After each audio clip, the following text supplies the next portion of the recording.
My name is Andre V, and I'm the founder and CEO of Parcel Locker Central. And today we are going to talk about the event, the conference Deliver. Deliver is going to be taking place in the beginning of June in Amsterdam. And we have a special guest today with us, a founder of that company and event series and CEO, Stéphane Tomczak. How are you doing, Stéphane? Very well, thank you. Good to see you, Andre. It's real pleasure having you here discussion about the event because this is not a sort of general or generic event. You have quite a different approach or setup for the event. It's sort of mixture of a conference and exhibition. Tell me, how did you figure out this kind of concept, and when did you start this event series? Yes, Andre, sure. Actually, we started, the first year was in 2016. So today, in 2 weeks, it's going to be our ninth edition. You're right. We are quite of kind of special format in the landscape. We've been we're a mix, like you mentioned, like of an exhibition and conference, but above anything else, actually, we are what made us really stand out in the landscape is our one-to-one meetings setup. So like we are like really like a pure player of that concept, which we are rolling out since the beginnings. And concerning your question about how that the idea struck me like almost 10 years ago. Actually, back then I was like a decision maker from like a very large e-commerce player, and I was actually roaming around many conferences and exhibitions around Europe, and without to find just solutions that the company which was employing me needed to improve the operations and to decrease costs, of course. And back then I was quite frustrated to never see the kind of the kind of events that where I could only see the service providers I needed, only the vendor, only the logistics ones, because I was only in charge of logistics at that e-commerce company. So I was not really interested in anything related to marketing, payments, all that stuff. And at the same time, I was also not seeing many of those conferences or events at the European scale, and I was like a European buyer. And third frustration is that I was seeing plenty people, but not really the kind of like Ivy League people of key decision makers from large brands, and I was having like multi-million budget at that time to cater for. So so that I created basically the event I was looking for myself, focused on e-logistics, so e-commerce and e-commerce/retail and logistics. That's one at European scale, and concentrated on decision makers. So with the one-to-ones setup. So when you combine the three of those concepts, you can deliver. Yeah, this is usually a start of a good business, when you feel the pain and feel the need yourself and build the business for yourself. So this is the best way to do the right thing. But now you are not only in Europe. You talked that you started in Europe, but it's not any more European event. You have several other locations. Please share it with us also. Yeah, of course. So actually, starting from last year, we started to expand into other areas, namely the US, to begin with, because we realized that after being really successful across Europe, and that to that date, nobody is doing what we're doing in Europe, and we also realized that nobody was doing the same, neither on the American continent and neither on Asia. So we thought that we could also try our luck there and proudly represent the European know-how of events, which is and the Europeans are really good at producing great shows. And so that's why actually in this October, on the 10th and 11th of October, we're returning to Las Vegas for the second time. And next year, on the 5th and 6th of March 2025, we're launching Asia in Singapore. So the concept remains the same. The only difference is the audience, which always will be localized. This is really interesting because again, from my background, this is sort of last mile and lockers, and the Northern America has not yet open for the locker business, especially the home delivery, the dominant thing, and we are looking for the big explosion in American continent of lockers. So I think that you are also in a very right time touching that country. But talking about the event format again, this is sort of networking and connections making, but there's also a conference part and exhibition part, but heavily networking concentrated. So why is that? Because I'm always thinking that now we have internet. Basically, we have access to anybody. We can connect through LinkedIn, through email, through whatever platform. But people still want to come together to see face to face. So is it the face to face importance what brings people together to Amsterdam or Las Vegas, or what is the glue that brings those people together? Yeah, that's a very interesting question, Andre, because indeed we've been reading stories about the end of the events, or that we didn't need any more those face-to-face encounters, like you mentioned, because of the easiness of getting just getting connected to each other around the globe. In reality, that didn't happen at all. I mean, we are, of course, the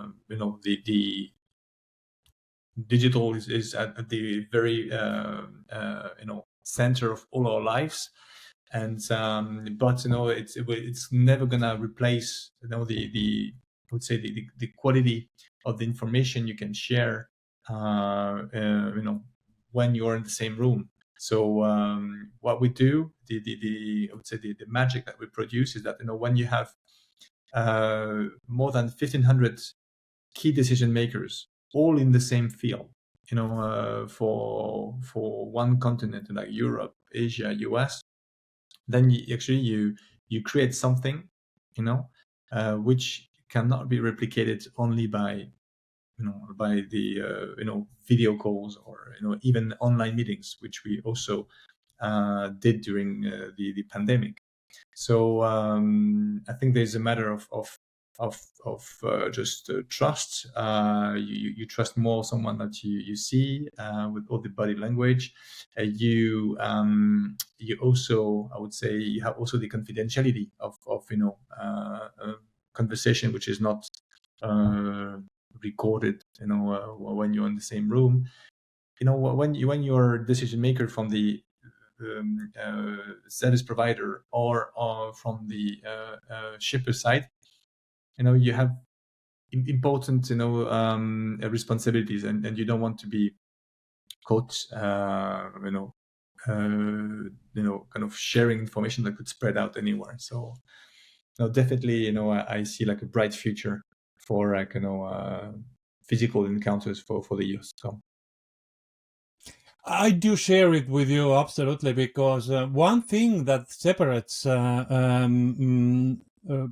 physical meetings from the online meetings is definitely the sense of being present, in a sense that if you are there and holding the conversation, there is nowhere to hide. That you can do anything else. You have to be there, and people feel that, in a sense that if you give energy from the short distance, it's energize also the other party, and I think all of us get the good sense during the pandemic how does this online conference feels, and it didn't felt good for sure. But talking about this event now in Amsterdam in few weeks, how many people you are expecting to take part of that event? How big is the event this year? So it's in more than 1500s for sure, 1500s, maybe 1700s in this area, and which could be considered as small compared to the to the other big shows that we all know, but actually it's very big when you consider the format and the elitist recruitment, because every single delegate is vetted and pre-selected. So having so many decision makers of that caliber, actually it's a massive number. Absolutely, I agree. This is still sort of niche industry we are in. This is not Apple and Microsoft, but the interest is growing, and this is for sure.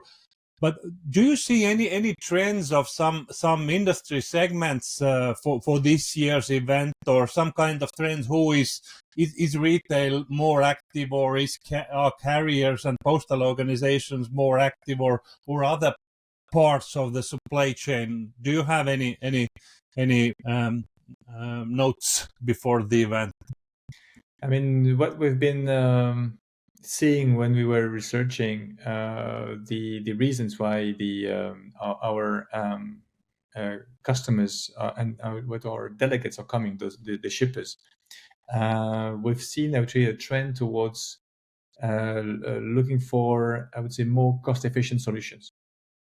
I mean, to the bottom of things, the shippers are either looking for to reduce costs, like I used to myself when I was a shipper, or to improve the experience, or both, of course, in the ideal world. I think what we've with the the inflation following the pandemic,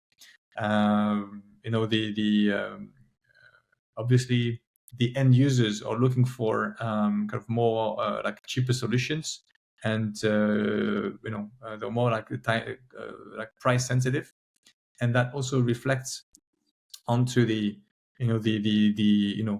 the goods delivery, the cost of the goods delivery. So we really see that trend of retailers looking for kind of more cost efficient solutions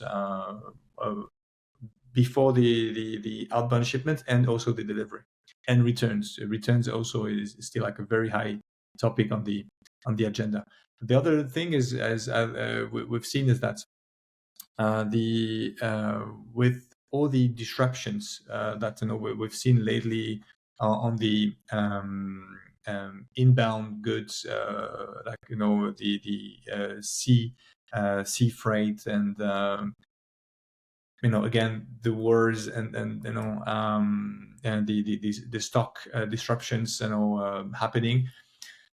We've noticed that also the shippers were also like in high demand for visibility, for more visibility, because at the moment it's very hard to predict, and it's become harder and harder to predict how things will be will turn out in the 3 months from now, 6 months from now. So cost efficiency and visibility are, I would say, the two hot topics on the agenda for retailers. Yeah, do you share the view What about the AI?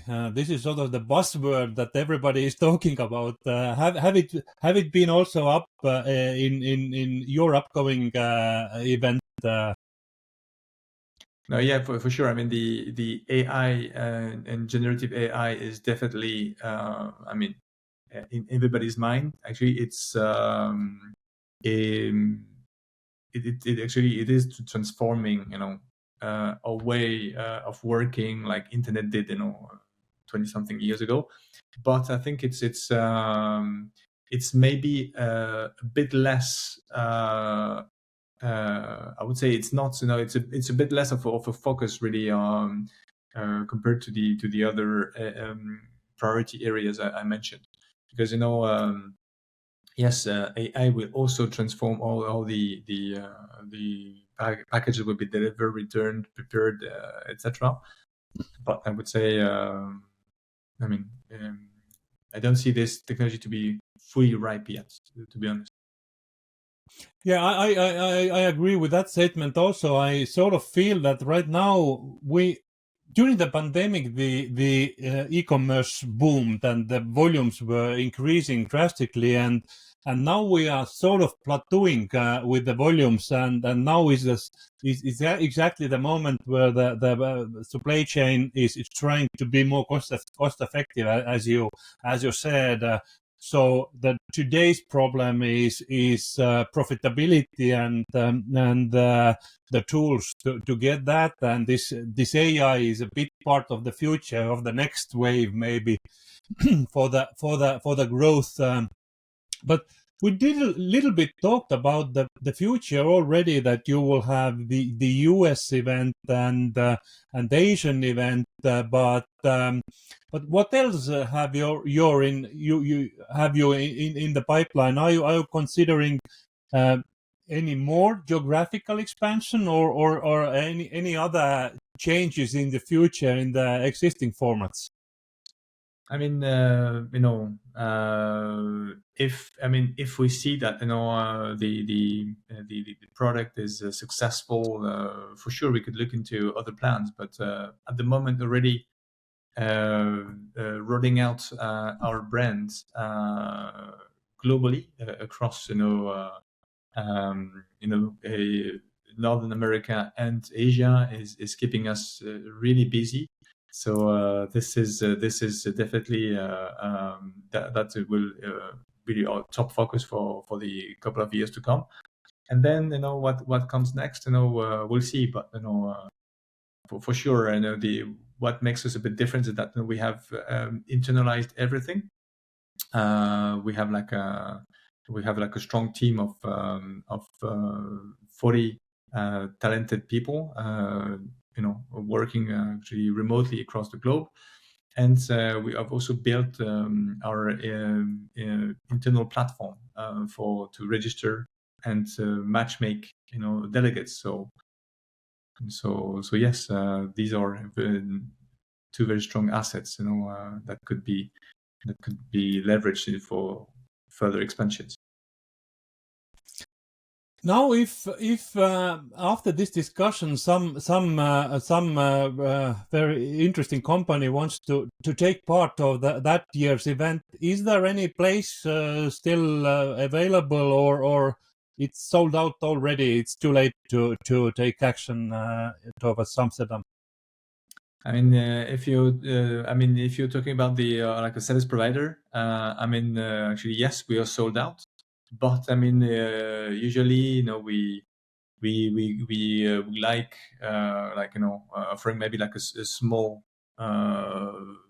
stand here and there. But yes, to be honest, at this stage, 2 weeks away for the show, yes, we are sold out. Actually, we've been sold out from already like many years now. I mean, we started very humbly, but we've been sold out for many years. Even if we could always push a bit the walls, but we already achieved the targets we wanted. So we have 130 customers, and because we're not after volume, and we are really after quality and value to our partners and delegates. So, but yeah, we could But we're more than happy to initiate the conversation for our 10th edition next year, which is going to be like an extravaganza in early June 2025.